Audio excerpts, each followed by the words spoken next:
and I'm absolutely delighted to be joining you and to be chairing. My name is Molly Clark. I'm a white woman in her early 30s with a brown jumper and dark brown hair, and my pronouns are she, her. I myself am a researcher of queer Victorian histories, and I'm also the academic engagement manager at the National Archives. So this final panel today is on the landscape of HIV and AIDS collections, focusing in particular on how HIV and AIDS collections have been used for creative practices and digital scholarship. Our guest speakers for this session today are Wendy Rickard, Newcastle University, Bernard Ogden, the National Archives, Siobhan Lanigan and Clifford McManus from the UK AIDS Memorial Quilt Partnership, and David Balcombe, who is a playwright. Some housekeeping very quickly before we start. So this session is approximately an hour and 15 minutes long, and it will be finishing at 4:30 before I hand back over to Georgia for closing remarks. If you've joined us for this last session, we are running this Zoom webinar, and it means you can ask us any questions by submitting them via the Q&A function, which you can see at the very bottom of your screen. Please do submit your questions at any point throughout the talks, and I'll come back to them during the Q&A. My colleagues, TNA admin, will be sharing some guidance as they have done very brilliantly in the chat. And should you need any technical support, please reach out to us and we can assist you. Please note this event is being recorded and will be uploaded to YouTube in due course. And we have also enabled live captions, which you can access or hide using the captions button. So without further ado, I'm delighted to introduce you to the first of our speakers. So Wendy will be speaking to us today on Positively Spoken, Creative Outputs from HIV Youth and Oral Histories.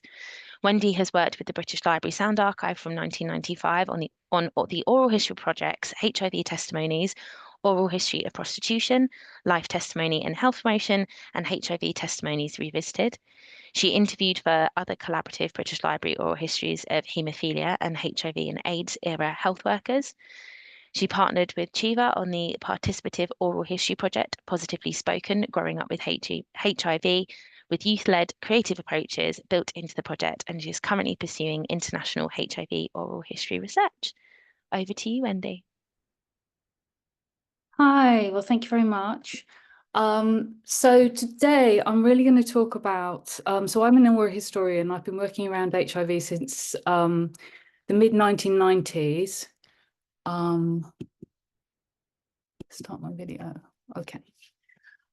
So I've been working, let's just go backwards, around HIV oral history since the mid-1990s. But before that, I was also involved in health policy, health promotion research, did a lot of work with the Department of Health.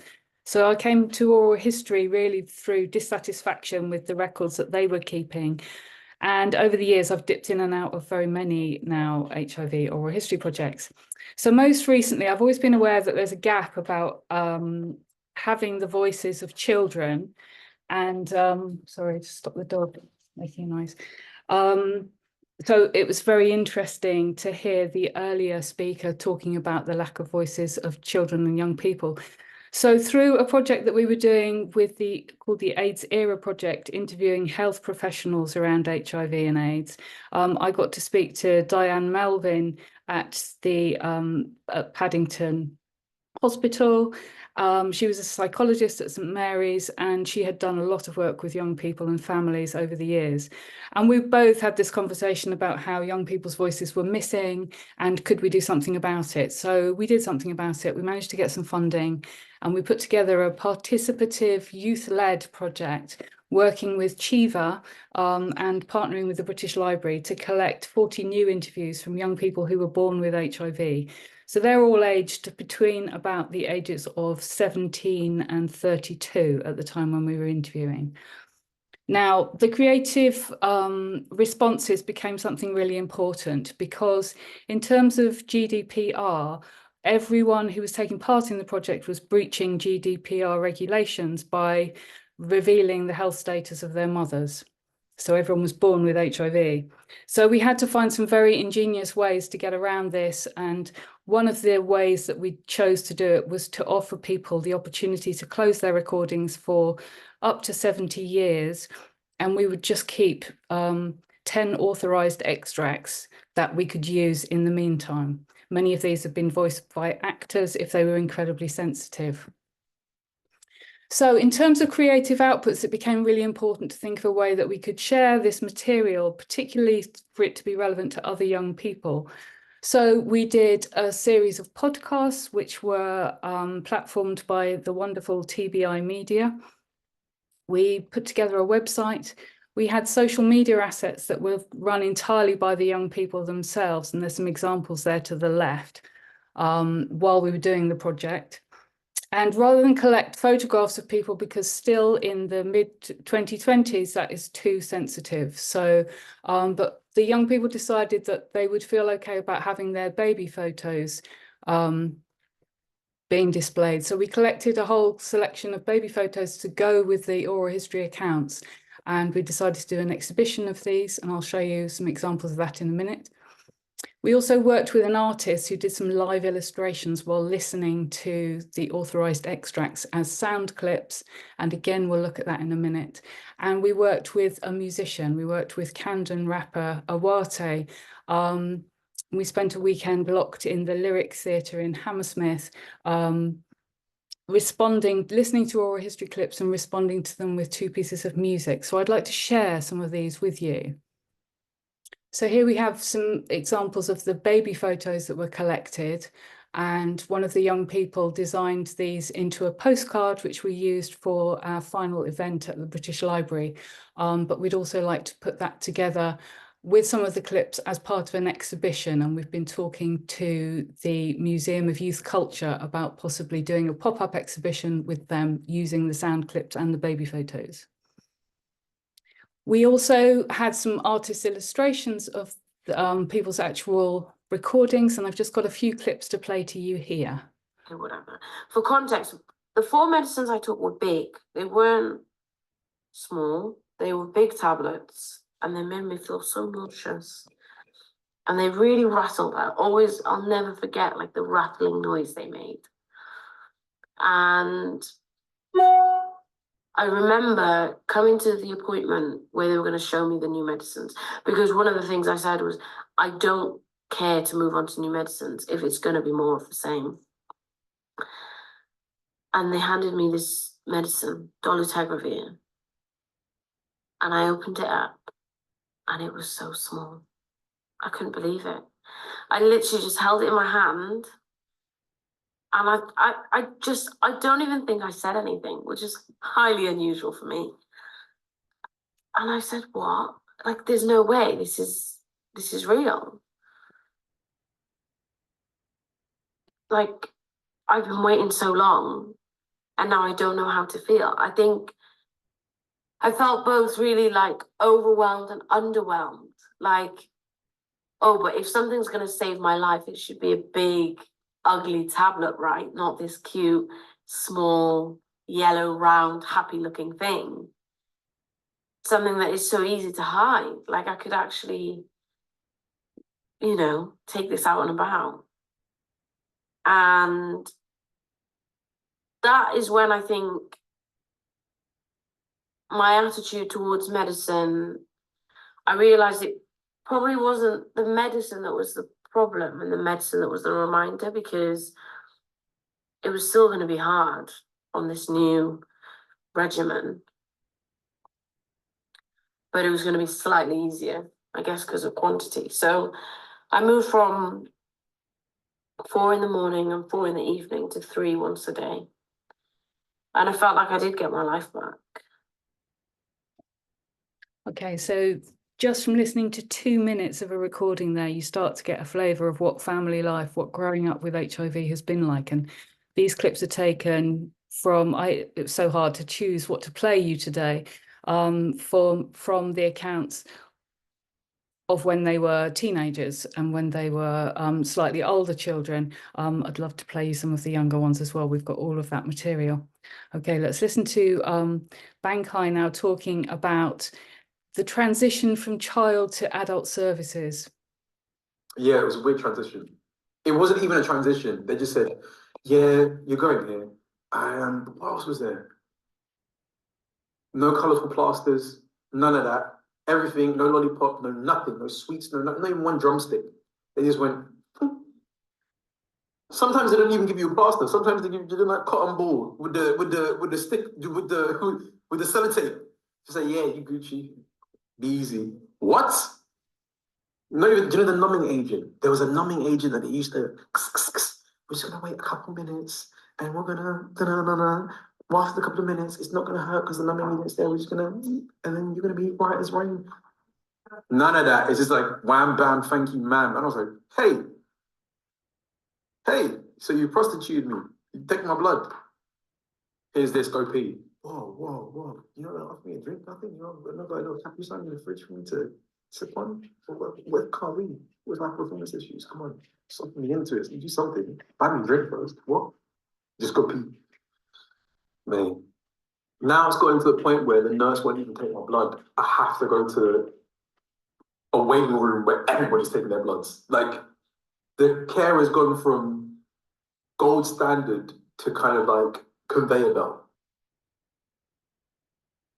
So hopefully that gives you a bit of a flavour of what our current young people are experiencing when they turn up at the clinic, and the idea of using an artist to represent those as a way of just giving something visual to stimulate while also listening to the material, I think is incredibly powerful. So the next thing we tried was that we got the young people, we got 10 young people who'd taken part in the project, who'd given their interviews, to come and spend a weekend in the Lyric, writing some music based on the oral history. And you can see some of the workshop resources there. And I'll just play you a couple of little clips of the music that they produced. The sense is always there on a different like a wild page out long into the dream. But I don't say what I want to say, it's fear of change, fear of potential loss, fear of another person knowing my secret, only to become a stranger again. So I talk about other things like Netflix films. All I am is a coward. I'm a coward, and I'm afraid. And I'm scared, and I don't want to lose this person. I don't want them to become strangers.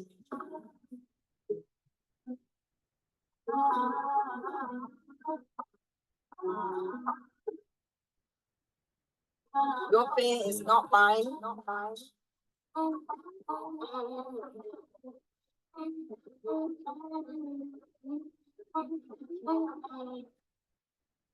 Okay.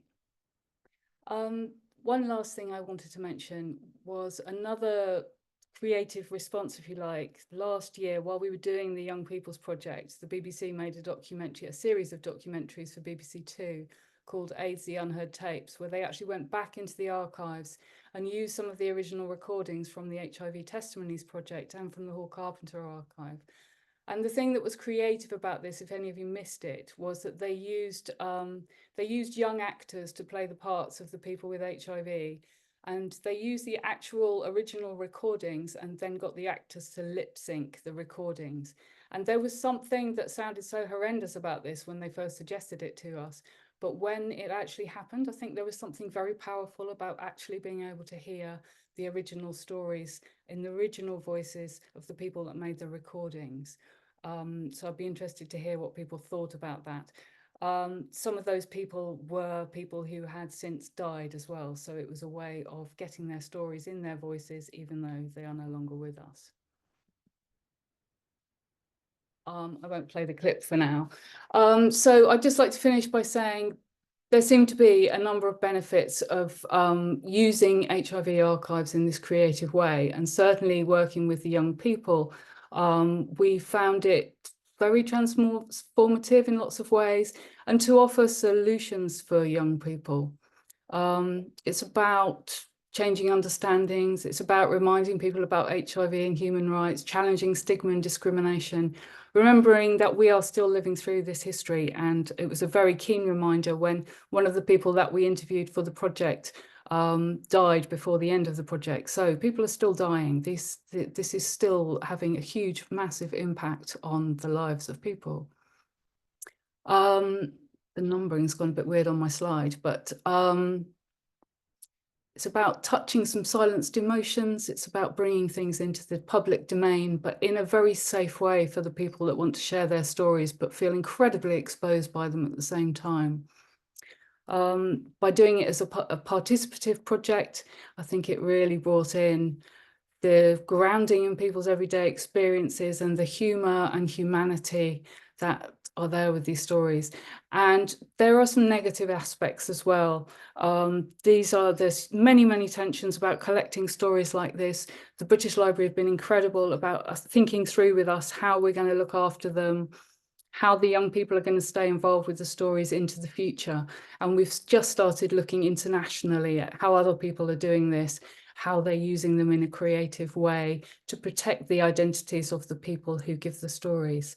So I'm very delighted to be here today to present this work in the context of all the other amazing work that's been done around the archives. And I think it sort of fits very well into that context, into giving people a voice right up to the present day using archival sources. Thank you very much. Thank you so much, Wendy. That was really brilliant, and thank God I was on mute because I was making lots of positive noises, and I'm looking forward to coming back to some of this in the Q&A. So next we have a presentation titled Transformation, Loss, Recovery and Usability, the Life and Times of the AIDS Advertising Evaluation Dataset. And we're being joined by Bernard Ogden, who is a digital researcher at the National Archives, working with a range of digital methods within various research projects. He is interested in questions around robustness, reproducibility and usability in humanities data sets, and in how digital interfaces and data visualizations can be used to interrogate historical questions from new angles. Over to you, Bernard.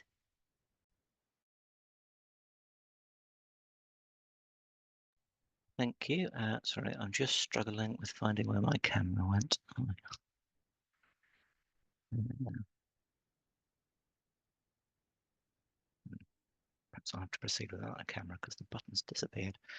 Can you see my slides at least? I can see your slides and we can hear you. I can ask you to start video and see if that works. Has that worked for you? No, Nothing's we happening can on hear my you end. and see your slides Yeah, if that's the you're main happy thing, I to think. continue. Yeah. Brilliant. Thanks, Bernard. Okay, brilliant. Thank you. And hello, everyone. So I guess for the benefit of absolutely everyone, I am a middle-aged white man with short dark hair and glasses, wearing a blue top.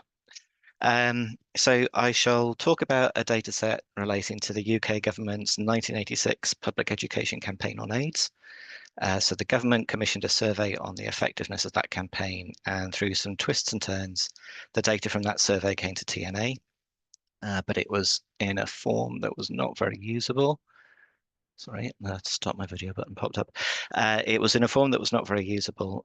So I've been working with Georgia Tolfo, who organised this event that we're all at today, to investigate how to work with this data. So part of understanding the data is understanding where it came from and the circumstances of its collection. So context matters for data just like it would for anything else. I've gathered a bit of information about the journey the data's been on, so I'll talk about that now, along with work I've done on it so far and some thoughts about where it might go from here. Nearly everything that I know comes from the contemporary report on the survey. So this all comes with the caveat that it's largely based on a single source, but it's quite a good source. It's quite good on background and context. And honestly, it's surprisingly interesting for a book that is mostly tables of data. I do hope to find more information and add to this story in future. And apologies to anybody who was at the workshop yesterday, because you will have heard a lot of this. It's not exactly the same, but quite similar. So to begin at the beginning, the survey ran in 4 waves of interviews over about a year. The initial wave happened early in 1986 before the first press advertising, and it sampled 2 populations. There were members of the general public, who the report calls the adult sample, and then the clientele of gay pubs and clubs, which the report calls either the gay or sometimes the gay bar sample. There was a second wave of interviews in April after initial advertising, interviewing the same populations. And then a third in November, which followed extensive media coverage and what the report describes as low-level press advertising. And at this point, the populations have changed slightly because there is now a youth sample split into 2 age groups, and that in turn makes the adult population start at a slightly older age. And then the final wave of interviews was in early 1987. It followed a whole load of campaigning. So we have the youth campaign, the all household leaflet drop, various forms of advertising and TV and press coverage. And we've gained another population because the older end of the youth population has now been split into 2 parts as well. So questions were asked a few different ways. Some of them were quite typical sort of question and response style of questions that you might expect in an interview. So we've got one here, for example, how often do you personally visit gay pubs and clubs nowadays? And a range of responses at various frequencies. But then questions that people might feel inhibited about used cards sorted on boards. So this one has a range of risky activities. Over on the left here, there would have been a card for each of these. And then on the right, there's a question where the respondent sorts these from very risky to not at all risky. So they rate all of them. And then on the right, there's a question where they pick the top 3 most risky behaviors, again, by placing them on a board. Questions about personal sexual behavior were not read out at all. They were printed on cards, and the respondent would read the card and give a letter code response. So here we've got one about how many sexual partners of the opposite sex you had in the last 12 months. And the respondent can say K, T, or G for none, one, or more. The most personal questions were asked only of men who had had sex with men in the last year, or men and women with at least 2 opposite sex partners in the past year. And they were presented in a booklet which was returned in a sealed envelope. So, for example, there's one here about actual number of sexual partners in the last 12 months and in the last 3 months. So that's how the data was initially gathered. So what happened to it next? So of course it was published in the report that's kind of my main source here. Before that, it must have been encoded for analysis. So it would already have been transformed from interview transcripts. The report always presents the data as tables with analysis and explanation. We don't get any raw data in here. It's been weighted, it's expressed as percentages.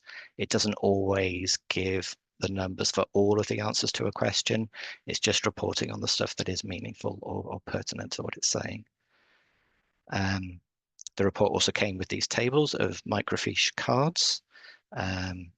So each card itself contains many more tables. This is most of one of them. The microfiche reader I was using was not perfect.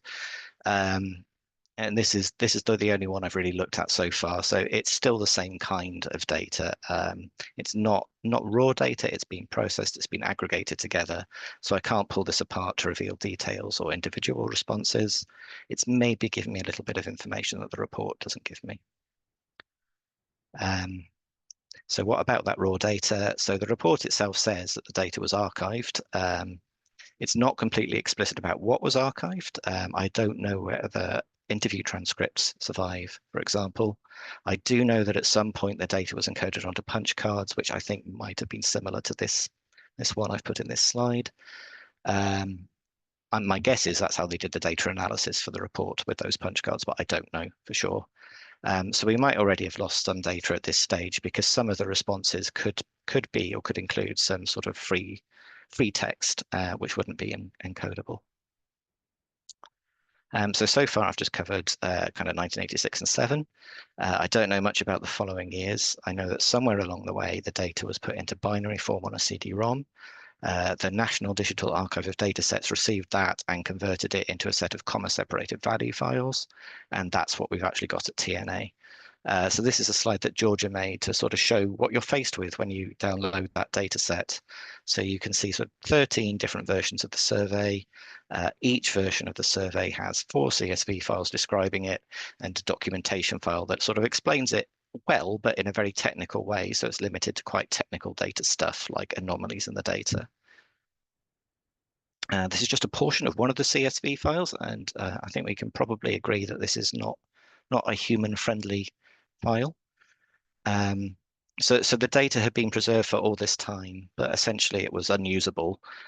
So we wanted to make it easier to engage with the whole data set. So one thing we've done is integrate all the different files from that data set into this combined form. And hopefully we can agree that this is at least more readable than what I just showed you on the previous slide. Unfortunately, it's still a huge amount to comprehend. This was my best attempt at getting one version of the survey on one slide. So it's masses and masses of data, and it's very bare data. You can't really make sense of it just by reading it. But because you can put it into a spreadsheet, you can analyze it, you can put it into a more usable form. And because lots of people have spreadsheet skills, Excel skills, this does make the data somewhat more accessible already. It's reasonably easy to work with it in this form to make a chart of results within any single version of the survey. So any given wave of interviews for any given population. So here, for instance, is a chart of popular youth activities for 13 to 15-year-olds from the third wave of interviews. And you can, with more work, pull together an equivalent question from multiple versions of the study and look at how they change over time. But that is much more work to do. So as the archive holding the data, we're kind of a source of truth here. So although perfection is probably impossible, we should at least have a high level of confidence that what we're providing is correct. So digital data is easy to transform, but errors can happen at any stage along the way. This data has been transformed quite a lot. So there would have been the original interview transcription, which is pre-digital, then the punching of the punch card, the encoding of the punch card into binary data, transformation of binary data into CSV files by NDAD, transformation of their CSV files into the more readable CSV file by me, and then actually my more readable CSV file I've transformed again into structures inside other software as part of this project. So that's another transformation that's happened in some cases. And there might be more that I don't know about as well. Obviously, I've got best visibility of my own transformations. For the older ones, I'm dependent on what I can glean from things like the original report or the NDAD documentation. So with all of those transformations, there's some risk of loss or corruption. For some of them, it's vanishingly small, effectively zero. For others, it is more significant. But even if the data is perfectly preserved, it's also being moved between institutions. And every time that happens, there is a risk of a loss of knowledge, especially with very, very, very bare formats like a punch card. So the more clear a picture we manage to build up of what happened to the data at each stage, the more confidence we can have in it and the better we can understand it. So how much faith do I have in it now? I can check my numbers against the numbers from the time, from the original, from 1986-87 as given in the report and the microfiche tables. But the tables, they just give me those percentages and they've been weighted and it doesn't necessarily include all the answers. The microfiche tables might give me slightly different answers. Or slightly more information. So here, for instance, this is about the most serious diseases threatening the country right now. It lists the top 3 and then everything else is rolled up as other answers. So if I want to check my number for hepatitis, for instance, I can't pull it out of that. I can also do things like replaying my own work using different methods and seeing if I get the same answers, but that only lets me check my own work. I can't check against the original raw data unless I find it somewhere, unless perhaps it turns out to still be in the UK data archive or somewhere else. So to date, I've just done occasional spot checking. I've usually done that for the gay sample because that one was unweighted, so it's much easier to check the numbers. And where that is correct, it gives me confidence that the other numbers should be correct as well because I'm using the same methods. But proper validation, something more thorough, is still needed. I am aware of anomalies already that need to be resolved, or if I can't resolve them, at least to be documented. And I think understanding how much checking we need to do to be confident we've got a good set of data is itself kind of an open question, because at some point the cost-benefit balance will tip the wrong way. So that's one thing we need to think about. Another point to consider is how much work to do to support use of the data. So there's different ways to do that. We could just make that integrated CSV file available, and that would help. We could also provide different versions of the data that are more convenient to analyze. So we could link together the same question across different versions of the survey. We could iron out unimportant differences between the same question in different versions of the survey, as long as we keep the original data available as well, so we don't lose anything. But the more we do, the more it will cost, the more time it will take, but the more chance there is that people will actually be able to use this data and do something interesting with it.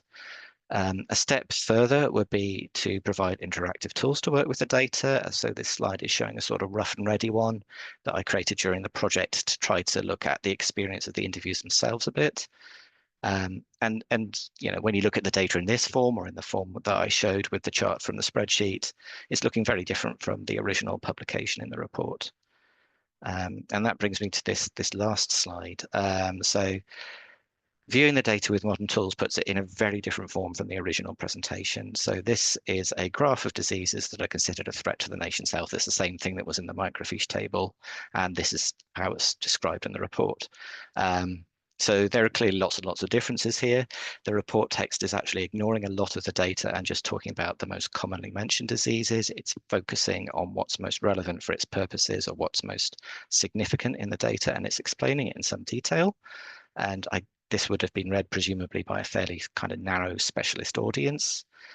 Things like this chart, I can put that on the internet quite easily. It could reach a much, much wider audience, possibly, maybe not, but somewhat wider at least. It shows us everything that's in the data, whether it's helpful or not. So I can see things in here, like there are lots and lots of diseases that are rarely mentioned that are all sort of mashed up at the bottom. I can see that there are other diseases, apart from that's AIDS and cancer at the top. There are other diseases that weren't recorded under their own names, which are quite often mentioned. I can see trends over time in the chart. I can make the chart interactive, and then anybody can interrogate it in different ways and not be confined to the point that an expert author is making. And that's got pros and cons. The chart's easy to interpret and you can investigate whatever you want, but on the other hand, it's easy to misinterpret. We might interrogate it in ways that are not useful, or we might misunderstand it. And that's a risk in general, I think, when you make an interactive form of a publication in any field. But with data, you need to think about things like survey design and then statistical significance, things that might affect how you're using the data. I do believe that democratizing access to knowledge, including by providing tools for looking at data, is a good thing. But also that the expert voice that provides the guidance and interpretation is very important. So I think we need to provide these kinds of tools, but also somehow provide that guidance by some means. I think with this data set, there's also potentially an ethical question. If we are providing easy access to disaggregated forms of the data that let you see an individual respondent's answers, then you're seeing some very, very personal stuff. And I very much doubt that they were imagining this sort of use for the data when they agreed to provide it. So that's another thing to consider. So just to wrap up, the data's been preserved. That's a good thing, but it's not enough. We need to make it usable as well. We've made some progress in that direction, but there is still some work to do around figuring out the best ways to assure the quality of the data, the best ways to make it available, and around if and how we do further work to make it accessible and explorable for general audiences. And that's me. Thank you very much.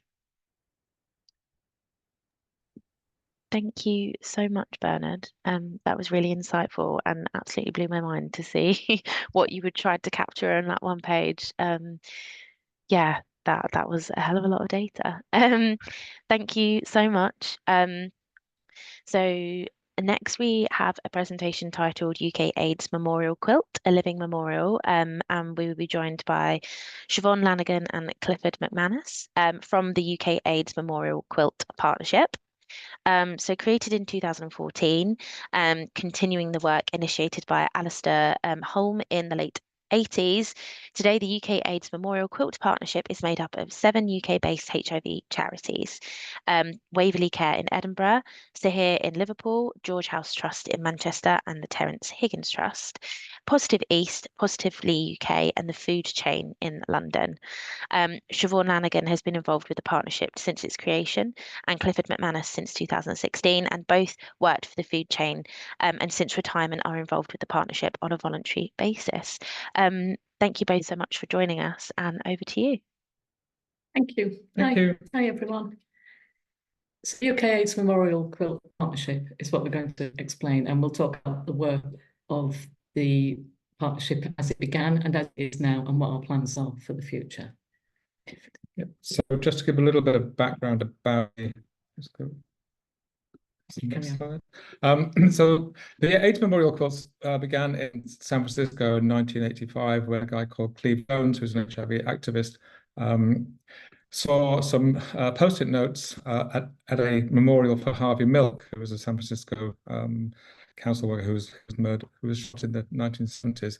This gave him the idea to create a quilt for friends of his who had died. So in 1987, the first showing of the quilts were made in the States. Around 1990, a Scottish guy called Alistair Hume visited San Francisco and decided to create the Names Project UK.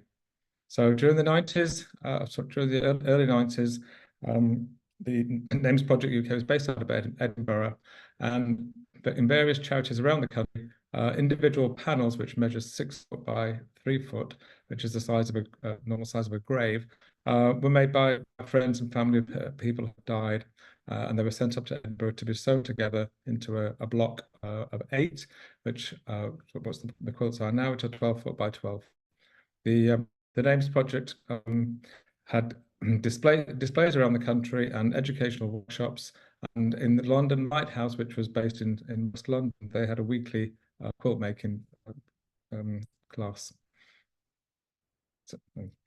So after the Names Project closed down in the mid-1990s, the quilt blocks went into storage primarily, and they were passed on to Jones Trust in Manchester, which is one of the partner charities. And they, for a number of years, were in a cupboard there, and sometimes were brought out when they could find a way with that.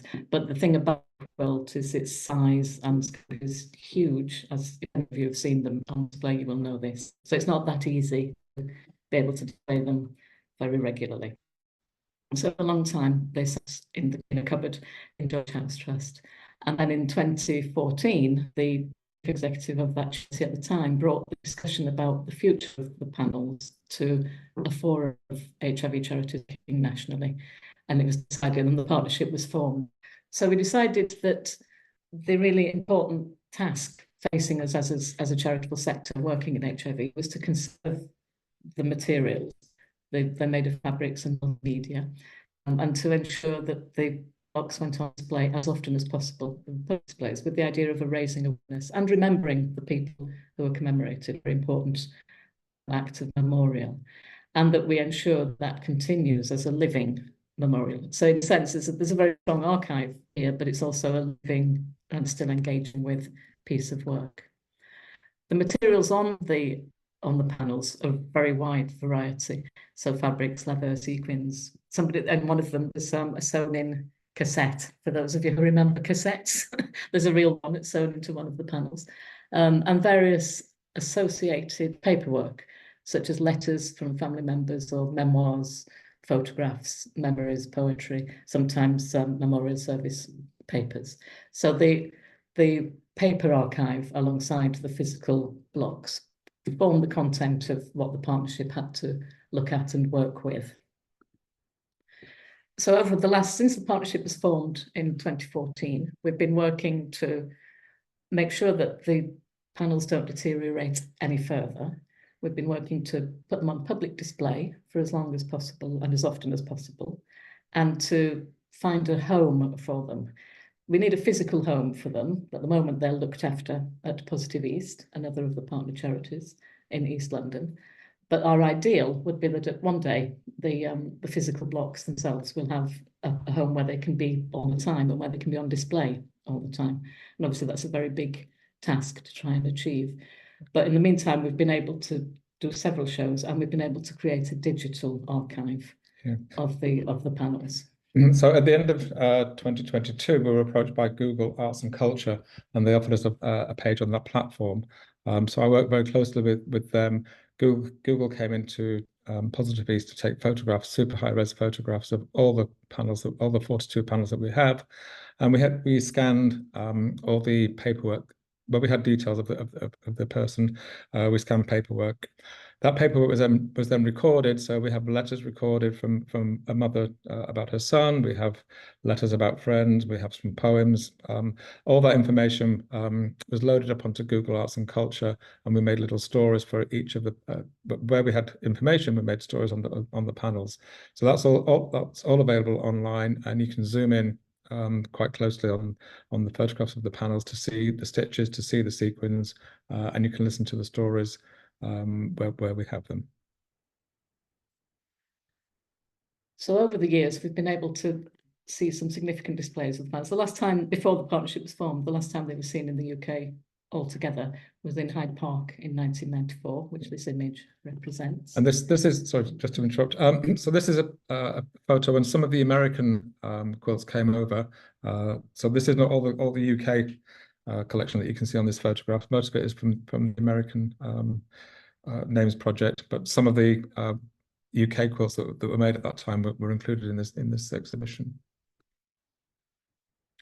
In Manchester in 2007, the Science Museum of Science and Industry, there was something called Common Threads. Unfortunately, there's no photograph of them, but George House Trust organised for all the quilts to be hung. Actually, this was one of the different ways of displaying them. So all the quilts were hung in the Science and Industry Museum in 2007. This photograph is from St Paul's Cathedral when we officially launched the partnership in November 2016.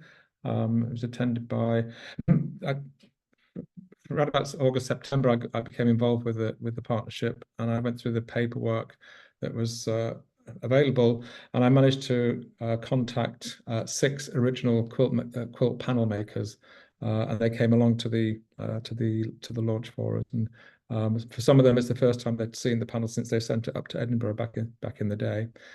So that was a very moving day for everybody, because it was the first time some people had seen it, and we managed to get this fantastic photograph of the 6 of the quilts under the dome of St Paul's.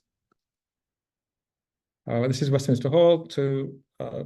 This was about the parliamentary. It was a parliamentary event that was looking at 35 years of HIV-related legislation, as it were, and the panels were accompanying that. They were there for a few days. And again, what we find whenever they're on display is that a wide range of people see them of different ages and backgrounds, and invariably somebody is connected with somebody who knows somebody, and we get new information and new contacts about some of the people who are commemorated.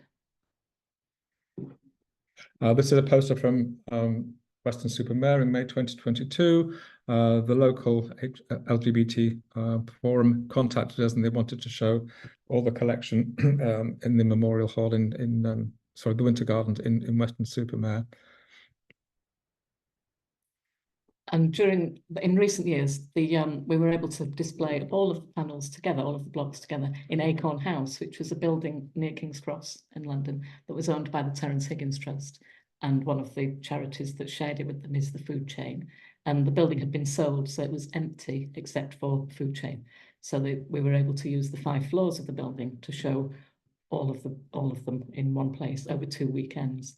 And at that time, that was the time we created a lot of the audio recordings to accompany the exhibition. And we made a film, which is viewable on our website and on the YouTube channel. There are links to all of these as we go along. The same year, we were able to take them all in one place to the European AIDS conference at the Excel Centre later in the same year. Yeah, the conference organisers, again, they approached us saying, we've got this a spare hall at Excel, so yeah, they're very kindly donated the space to us, and we went along and displayed all the quilts. So to look more at the images and the material that goes with them, you can visit all of our sites, Instagram, Facebook, Google Arts and Culture, etc. And I suppose what it's worthwhile knowing is that the partnership very much sees this work as something that's important to sustain and continue to interact with and draw the relevance of remembering people from the 80s and 90s into living with HIV today, and this especially around the issue of stigma and challenging prejudice and views around HIV. So that's still a very core part of what we do. And we're also doing work to try and raise income in order to achieve the objective of conserving the panels, doing the repair work that's necessary to keep them in good shape, finding them a home, and ultimately making sure they're widely accessible. On which note, we have recently had confirmed the very good news that they're all going to be on display next June at Tate Modern. So there's a big opportunity there for us to make sure that a new audience sees them, an art world audience that's national and in fact international. So that's one to look out for. If you'd like to see them all on display, they'll be in Tate Modern in mid-June next year. And just to pick up on that, the previous slide showed the quilts being displayed at Excel, and the reason why we were able to display them at Tate next year is an author by the name of Charlie Porter came to that exhibition and was so so taken aback by the sort of sight of it and the emotion that came through. He's written a book called Nova Scotia House, which is published next year, and within that book, there's a chapter where the protagonist goes to visit the quilts, and then through Charlie's connections, we've managed to secure the Tate for June next year. So we're very excited about that. Yeah, it's a good one. It's a good one to go to, and also it'll hopefully help with our fundraising work, which is really what we need to be doing for sustainability. And just bringing the quilts to a new, different audience, which is always good. I think that's us. That's us. Thank you very much. And what a note to end on. That is really incredible and exciting news. And looking forward to being able to see some of this in person. Thanks again. And we have one last talk now. So the next talk is titled The Ministerial Broadcast from Archive to Stage. And we are joined by David Borkham, who is the founder and director of Verity. He was a leading member of the National Youth Theatre of Great Britain and studied drama at the University of Manchester.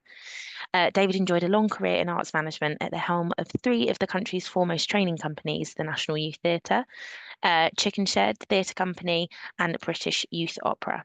Since 2018, David has been focusing on writing and developing projects, as well as becoming heavily involved in his local community in his adopted county of East Devon, and he is co-chair of Exeter Northcote Theatre.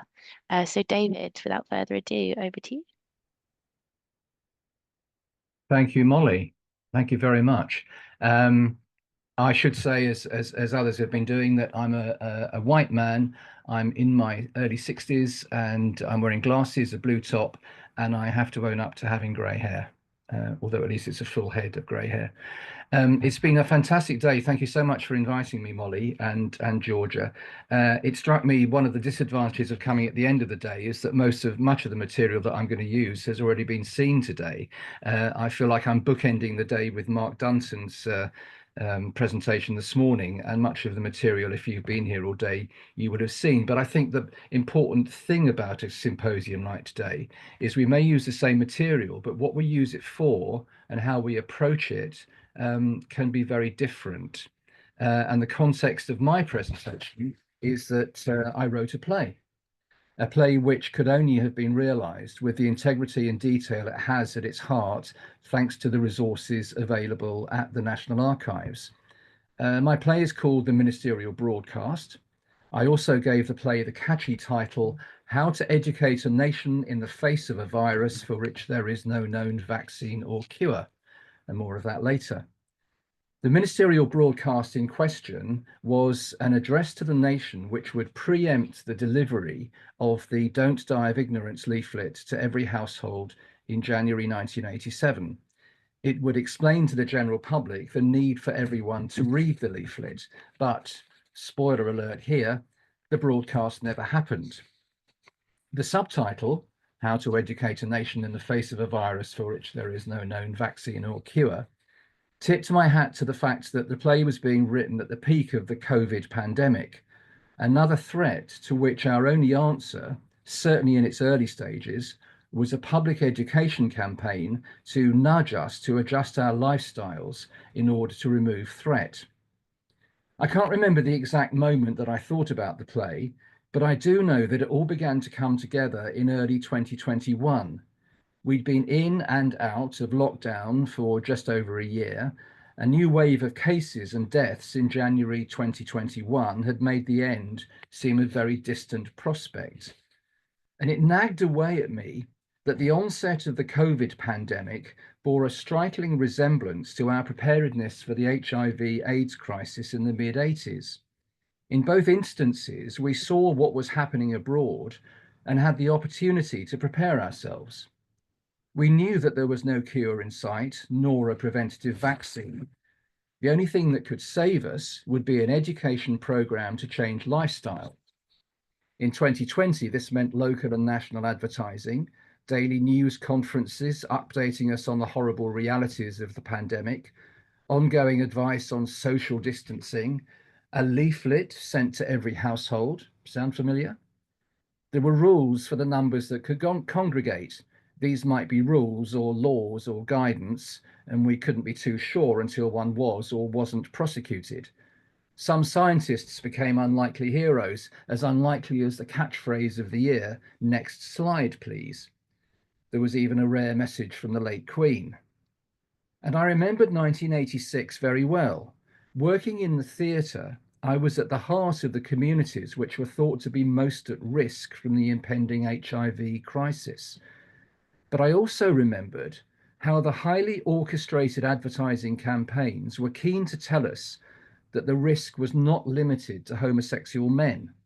I vividly recalled that while telling us how we could contact HIV, we were also being told about how we couldn't contract the disease, not from sharing mugs or toilet seats or shaking hands. And then, of course, there was the tombstone and the sonorous tones of John Hurt as we were urged, "Don't die of ignorance." I was intrigued and I set about research. But the National Archives, of course, were closed to the public. But that was then that I hit upon my first piece of really good fortune. The whole file of correspondence involving the Prime Minister's office and the HIV/AIDS response, Prem 19/1863, was one of the few files to be totally digitized. This meant I could download the file and have access to it in its entirety and all its glory on my laptop at home, and what treasures it revealed. The fruits of our digital age mean that recently we've seen the indignity of senior politicians either regretting that they'd wiped their WhatsApp messages or cringing as their expletive-laden contents were read out in public hearings. Well, 1986 was another time. They did things differently there. In the pre-digital age, memos were typed and dispatched, responses scribbled on by hand, those scribbles transcribed into hard copies and memos returned. And so it is with file Prem 19/1863. Over a year's worth of such documents, but most crucially, the relationship between Margaret Thatcher and her Secretary of State for Health and Social Security, Norman Fowler, laid bare. And there, towards the end, the memo summoning Fowler to Downing Street for a meeting at 7 p.m. on the 31st of December 1986 to discuss his plans for a ministerial broadcast to preempt the arrival of the Don't Die of Ignorance leaflet, the starting point for my play. When I say discuss, it soon became clear that the meeting was really for Margaret Thatcher to tell Norman Fowler that it wasn't going to happen. In reality, the meeting didn't last very long. In his diaries, Fowler reports, "It becomes clear after 1 minute flat that she will not change on the ministerial broadcast." And in an early draft of the play, in my commitment to being absolutely true to every detail of the history, that was how the play starts, with that decision imparted. They then move on to discuss the activity of the previous 12 months, but with all jeopardy surrounding the broadcast removed. It was as a result of my first meeting with Norman Fowler, discussing the play with him, when he encouraged me to use more dramatic license, that the final decision is only revealed at the end of the play, giving Fowler and the audience the chance to think he can make his arguments and persuade Thatcher to back the broadcast. More of Norman Fowler's influence on the project later, but for now, this made for a much more meaningful and more dramatic toing and froing between Thatcher and Fowler. The gift to a playwright is that a dialogue exists in these archives. Take, for example, the very exchange about this meeting on the 31st of December. On the 30th of December, Fowler sent this memo to 10 Downing Street. There's a bit of background, and crucially, Fowler tells Thatcher that he has agreement with the opposition that they will not seek a right of reply. Fowler states that we need to explain to the public why we are undertaking a public education programme and why, as part of this, it was felt necessary to send a leaflet to every household in the country. You'll note that someone in Downing Street has underlined this last sentence. You'll also see on the top right-hand side, there's a scribble from someone in Thatcher's staff. I believe it's her private secretary, PA Andy Bearpark. And this reads, Prime Minister, this is a very unusual request, although it has the support of HA and the opposition. Content to approve subject to sight of the text, or reserve position until you have seen that? And then top left, in a hand that's become very familiar to me, I am against it. A leaflet drop to every household is to explain the reason why. To have the first ministerial broadcast for 8 years would, in my view, be wrong. MT. Of course, Fowler hadn't seen these scribbles, Thatcher's scribbles, when he attended the meeting, but he expands upon it in his diaries and has done so with me in person. So this leads to the following exchange in the play. When you get back to your office, you'll find a memo on your desk explaining about your broadcast. Prime Minister, we haven't had a ministerial broadcast, Norman, since we took power, not even during the Falklands or the riots. The last one was Mr. Callaghan in 1978. Ministerial broadcasts make people think of miners' strikes, the 3-day week, uncollected rubbish, unburied bodies. They smack of panic and crisis. This is not a crisis, Norman, and this is not the time for our first ministerial broadcast. And you decided that long enough ago to have sent a memo, before I even arrived, before hearing my arguments. Oh, I knew the arguments, Norman. I'd heard them all before, but I wanted you to hear mine. And you know how I like to work. We have a discussion, we talk things through, and then we agree that I was right all along. As you know, I am extraordinarily patient, provided I get my own way in the end. I know that last sentence must be a direct quote because it's printed on mugs which I bought the cast that performed the play earlier this year. That's the wonderful Lucy Robinson, our Margaret Thatcher, with her mug. That little scribble of Thatcher reveals her attitude throughout. She can't see the need for a broadcast because it doesn't fit the narrative of how she runs her administration. Two main things got in the way between Thatcher and Fowler: her ego and her desire not to upset Middle England. This was perfectly illustrated in her response to some proposed advertising as early as February 1986. A gem in the archives is a memo from David Willits outlining Fowler's explicit and distasteful advertisements about AIDS, on which Thatcher scribbled, "Do we have to have the sex section on risky sex? I should have thought it would do immense harm if young teenagers were to read it." One recurring theme was that Thatcher, perhaps because of her own naivety, her own world picture, thought that the explicit way in which Fowler wanted to address the public would have a bad influence on some sections of the community. This memo reveals the lengths to which Thatcher would go to try to scupper Fowler. When informed of the decision to go ahead with the advertising, she has scribbled, "With regard to the AIDS ad," spelt with a double D, I note, "have we checked, 1, that it is acceptable to the advertising authority, 2, that it does not come within the Obscenity Act, MT." Fowler himself only discovered that his Prime Minister had tried these routes some years after the event, when researching in the archives for his own memoirs. A real friction between Thatcher and Fowler is her determination to keep those who had and would vote for her on side, whereas Fowler saw himself Secretary of State for the Health of the Conservative Party. Beyond this particular file, and once the archives were open again, I began to widen my research, and the real glory of the archives revealed itself. The chance to genuinely touch history and the wonderful surroundings of that building, so well served by the brilliant studies. Cabinet minutes revealed the creation of a special committee, HA, which was intended to speed up decision-making. Thatcher put the old soldier, Willie Whitelaw, in charge of HA, thinking he would be of her mind and would stamp on things that displeased her. Far from it.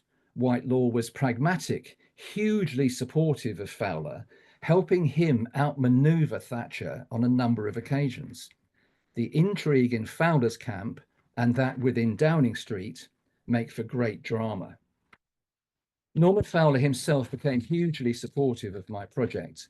I've been able to discuss it with him a number of times at the House of Lords, where over lunch he's introduced me to many of the other big hitters of the time. As well as adding great personal insight and flavour, he encouraged me to use dramatic license whilst remaining true to the essence of the story. The play enjoyed a rehearsed reading in May in the presence of Norman Fowler himself and many of the important figures in the HIV/AIDS community from 1986 and since.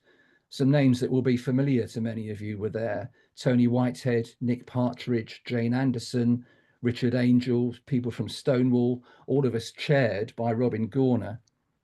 Recordings of the performance and the Q&A that followed are available for anyone interested, and there are plans for a production of the play on the London Fringe in 2025. It remains an important story in its own right, but still hugely relevant. Only last week at the COVID inquiry, Sajid Javid said, "The purpose of this inquiry must be to ensure that we are better prepared for the next pandemic." Indeed, after the reading and Q&A in May, Richard Horton wrote in The Lancet, "Norman Fowler asked why we only seem to have inquiries into failures. What about an inquiry into what went right?" he asked. "Perhaps if we recalled our successes and why they were successes, our memories would serve us better when the next crisis comes." I thought my play might help us understand what the crisis of 1986 had to offer to help us prepare for 2020 and what lessons had been learned. And the answer was precious few. The archives are at the heart of everything here. The verisimilitude of the play is entirely down to what those archives revealed. We know the archives are important for what they can tell us about our past, but through projects such as this, they can shed a spotlight on our present. It's the most precious resource. Politicians will put their spin on things, but these archives will never lie. Thank you.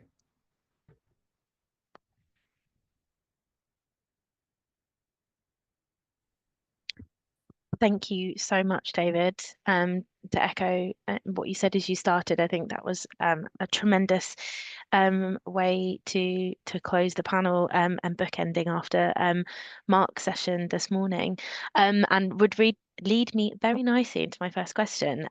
So if I could invite all the speakers to turn their cameras and their mics on so that we could have a discussion together and start the Q&A.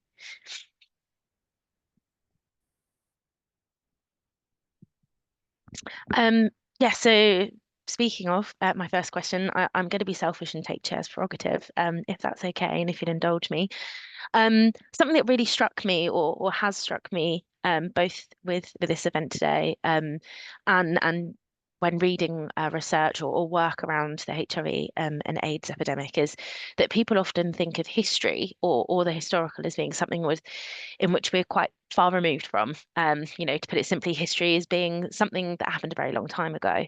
But all of these talks today, and in particular, this panel, from Wendy right through to David, you have demonstrated that people are still living through the effects of the epidemic, and the impact is huge enough that we still feel it today.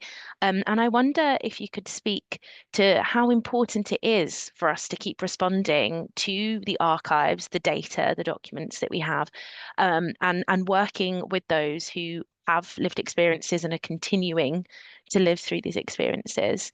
And a caveat, as both researchers and practitioners, how can we adapt our practices to ensure that the responses that we develop are impactful and meaningful?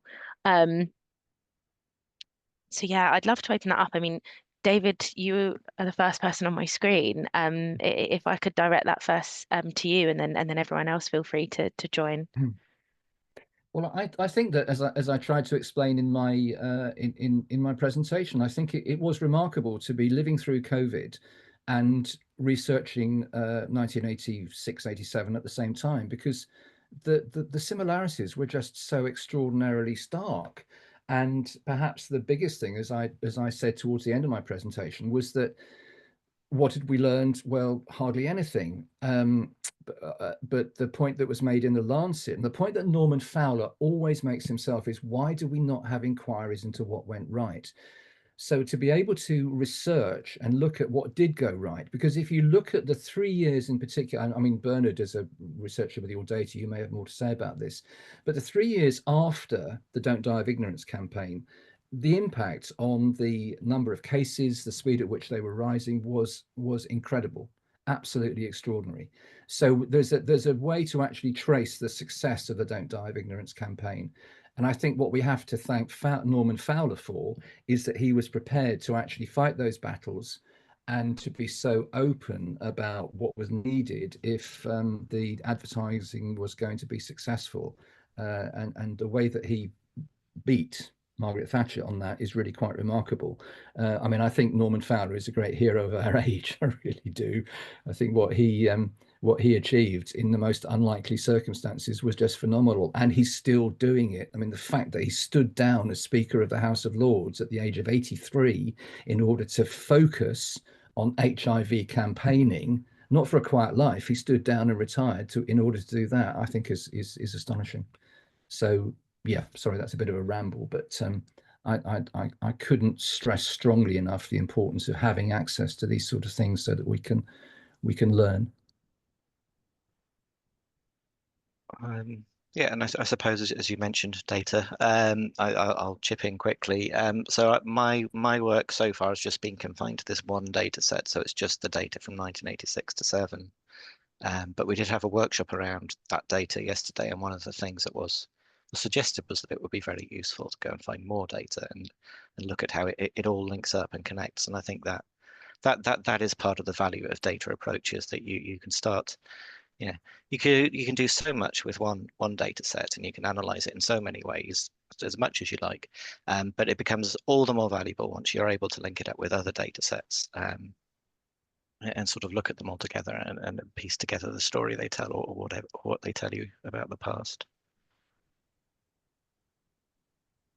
I would say about quilts that one of the things about the content of the memorial panels is that they're lost voices of a particular generation of people and of particularly marginalised communities, and they speak very loud when you see them in person. And what we're finding with recent displays is that the community of people who are connecting with that and identifying current relevance are young people who are also marginalised now. I'm thinking particularly of trans people, LGBTQIA+ communities, and all the people who are on the margins, young people and children. They're today's lost voices if we don't do specific things to address that. So I think that link from the past to the present is partly through that, and it's only through doing that people get heard and continue to be heard. Otherwise, HIV becomes a manageable condition that everybody's content to not think too much about. And that's true, of course, for a lot of people, but it's also not true for a good many marginalised communities. My recent experience of working with young people is Well, one, that they didn't want to know the stories. They didn't know the stories of the early 1980s, and they didn't particularly want to know them because they felt so marginalized in terms of their own experience now. They just kept talking about, oh, but you're talking about HIV of old. They kept making jokes about dinosaurs and blah, blah, blah, because they just felt so disvalued, I suppose, in terms of their own stories now and what they've been living through. And, you know, so they were born, they may not have been born until 2001. And so all of that early experience that came before then was really a different era. The other thing that, thinking about archives and the role that they play, it was about the thing that made the BBC Two documentary very profound for me was that the researchers on that series, they came to us for our archival material because they said there was so little available sound-wise. Now, when we were collecting in the mid-1990s, I thought loads of people were collecting. There was lots of this material around by that time. But of course, we were coming out of that era where people had been sound excoded, hidden away, privacy ideas about keeping people private, not giving people a voice was about protecting them. So we've had that kind of tension running through what we collect historically. And that goes on until today. So it's not just about what we collect and what we put into archives, it's about how we look after it and the permissions that are attached to it and the degree to which those are informed by the people who gave of the material and all of those things, and whether we can keep in touch with those people over the years as things change. So, I mean, the whole thing about, you know, I started recording on tape cassettes and now we're on online access, which has massively changed. So obviously we've had to go back and talk to anyone who's still alive about those changes and what it implies. But that's a big job for archives to do.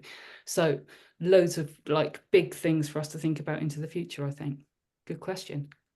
That leads me into another question I have, and then I will go to the ones we have from the public. Again, selfishly, it just feels like a very perfect route into it. Is about, yeah, what are some of the challenges when responding to contemporary historical crises? You know, especially those that are rooted in, you know, contemporary lived experiences, potentially traumatic lived experiences, and, you know, albeit data in its various forms about living people or people that, you know, have not long passed. And how do you navigate these challenges to ensure that you are, you know, I think Wendy and Siobhan in particular, Siobhan and Clifford, sorry, in particular, you all referenced highlighting marginalised voices that have been lost in the archive, the voices that don't necessarily come through out of sort of bigger data or the archival documents, for example, that we have at TNA. So yeah, how might practitioners and researchers and archives of the future balance those challenges?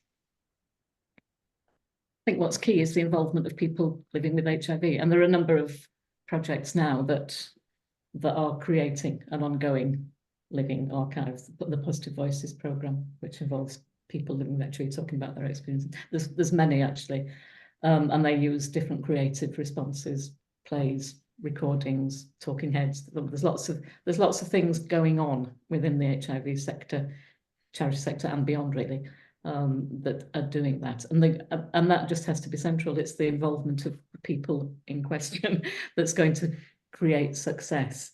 It's not for organisations to, obviously we collect data and because that's helpful and informative, but it's not the creative part of an archive. It's the sort of, I don't know, the raw material, but it's not what makes it relevant and living.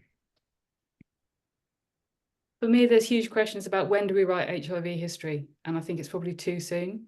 And we've got to be more patient. I mean, I've got loads of material that I've put into archives in the early 1990s, which is still not publicly accessible yet. So we've got the stories there, but it can't be part of any kind of public response yet, because it's so sensitive and because that material is really difficult and people didn't want it to be heard yet. So we respect people's views. We talk to the people that give the material. But also I think it's, you know, and it's an activist stance about, you know, HIV is still here. We still need to do something about it. It is not something forgotten. It has not something that's gone away. And all of the stuff that's around at the moment about legacy and looking back and how many years, blah, blah, blah, blah. Well, yeah, all well and good. But, you know, this is a living thing. This is still something that people are being HIV infected on a daily basis. So think for me, it becomes, we have to look outside this country for a start, because this is an international thing. And lots of people here in this country are experiencing it on an international scale. And I think historically, in terms of the historical records we keep, we need to start thinking about what that international picture looks like and who has a voice and all of those issues. Good question again. Can I add? So can I just quickly add to that? Add to that, which is that one thing that came out in the Q&A after the performance of my play in May, and Richard Angel was the first person to say it, was we need to, sort of thing like I've written, we need to be using it as part of the campaign to eradicate, new cases of HIV by 2030. But also that Wendy's point about when you write history is really interesting, because one of the things that I reference in the play is Larry Hart's play, The Normal Heart, which was written in '86, and then it was revived at the National Theatre just about 2 years ago, and it's a real period piece. And a piece of live relevant theatre was written in '86, which now, not surprisingly, so many years later, is a real period piece. But I think whilst I absolutely agree about looking forward and making sure that we're making this part of relevance to people who are currently engaged in this, I don't think we should lose sight of how we got here. Thank you. We've got a question in the Q&A that I would like to share with you all before I hand over to Georgia for closing. And I wonder if I could pose this to yourself, David and Bernard, in the first instance. George says that these presentations have wonderfully shown us the creative ways of telling intimate stories of HIV, as well as the big pictures which data provide.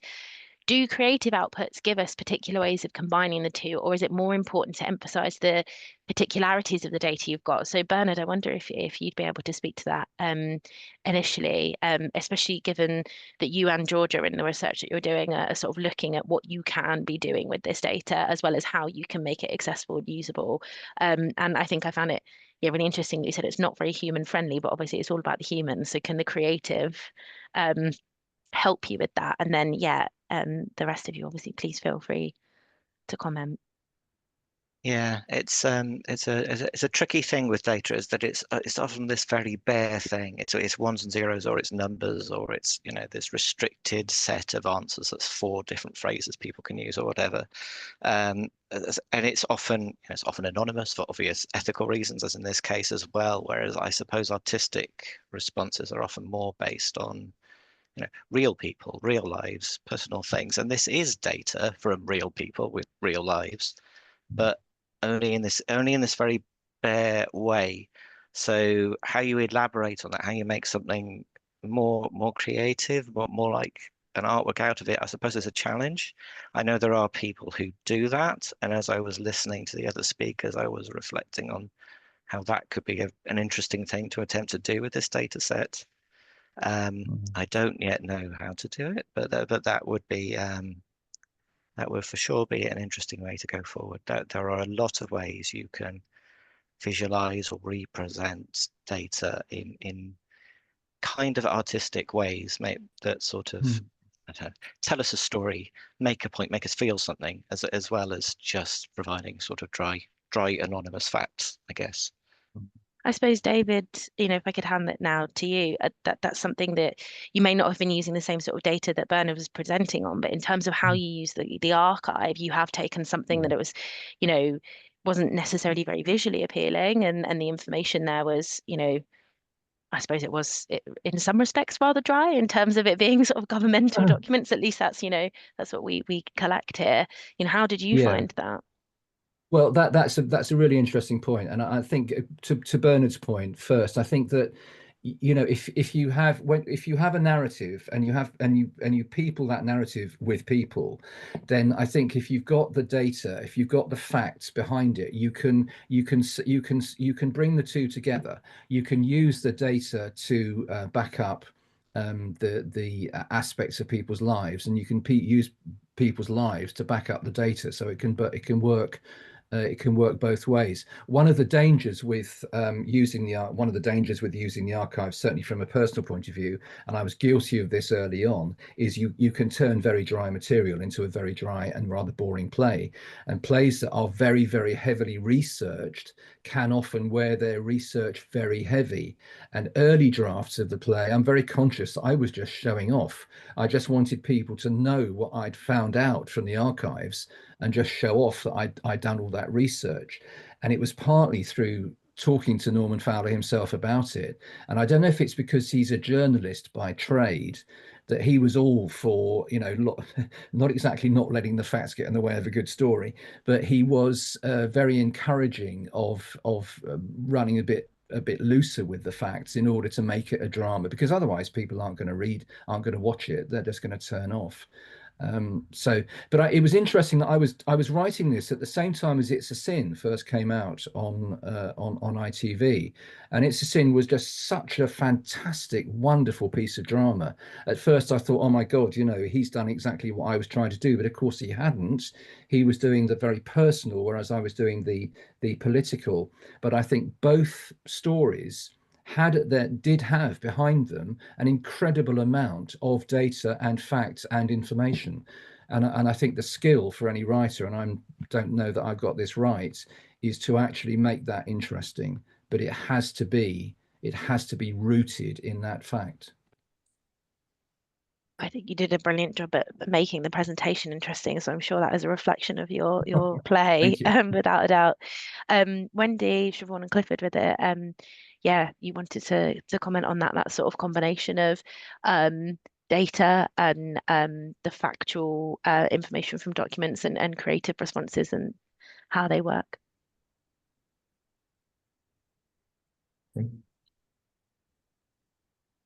With the quilt, it's hard to draw those strands really. It's a creative piece in itself, so it's very difficult to see the link. Although clearly there's a lot of information contained in it as well in terms of people's lives, and there's numbers associated with it. But it's, I suppose, from the partnership point of view, our purpose is to continue the creativity by engaging with new people, new audiences, new ways of relating to the quilt. I think that's probably what we think most about. Yeah, I think from a personal point of view, the information that we have, for the background information we have for some of the panels, it's real data. It's actually, you know, it's letters from mothers about their sons. It's people. There's one particular panel which was submitted by some people in Holland, and then the parents of this person found out, and they wanted the panel back, and by that time it had been sewn into a big block. So they came to a compromise to just cover the panel with a white sheet, and said, you know, the parents of this person do not want this person's name known, and it shall forever remain anonymous. It's just personal stuff like that, really, that we hold, and it's very treasurable. Yeah. And for me, I think I was totally struck by Bernard's presentation about how beautiful some of those numbers all lined up, very tiny on the page. How they look. There's images that spring out at you just from seeing those tiny numbers, and I wasn't reading the numbers at all. And I think, you know, post-COVID, young people are really short of jobs. We've got creatives begging for work. You know, if we could create some kind of like competitions where we could get artists involved and get them working with some of that material, that would be fantastic. If they're HIV positive artists as well, that would be doubly fantastic. And that brings me my other point about all of this and what we do with it creatively is we ask the people that gave the material. I mean, it's been such a joy working with those young people. They decided what we did with it. They decided what we made with it. They're still deciding what we're making with it next. And that's not what my ideas were. And so that has been very revealing and very soulfully joyful that, yeah, they're creating what they want to see out of it. And you just think, well, how perfect is that? That's so much better. So they would be my plans. They're great plans. Thank you very much, everyone. Yeah, and thank you to everyone who has participated today. I'm now going to hand over to Georgia Tolfo, collections researcher at TNA, who has organised the event. And I know that she's not going to thank herself for her own organisation. So I'd like to take a minute to thank Georgia. And I think this event today is a great example of how knowledge sharing, working together, and looking at all of these different elements of historical research and creative practice in relation to HIV and AIDS and archives is, hugely essential. As we said, this is not a history that we are far removed from. So, Georgia, thank you, and over to you. Hi, Molly. Thanks for your kind words. And I know it's late and we've been here all day, so I'll be very brief. I just wanted simply to thanks to all the speakers who have presented their work so generously today, and to thank you, the audience, who made time to join us today, be it for one panel or more. It is really exciting to see many people coming together, sharing their collections, their practices, and their knowledge. And what I hope is that this conversation between archives, researchers, and practitioners can continue with future events, connections, and exchanges. So if you have any ideas and you want to continue the conversation or have suggestions, please do get in touch with us at TNA using research@nationalarchives.gov.uk. I would also like to remind you that the National Survey of HIV and AIDS Archives in the United Kingdom, which is coordinated by Christopher Ulver and was presented today, will be published early next year. So keep an eye on it. After the event, we will send you an email that contains a link to our survey. It would be really useful for us if you could share your feedback about this event. So if you can take a couple of minutes to fit it in, we would really appreciate it. So at this point, I would like to just wish you a great rest of the week and hope to see you at future research events. And again, thanks to everyone for joining us today. Thank you.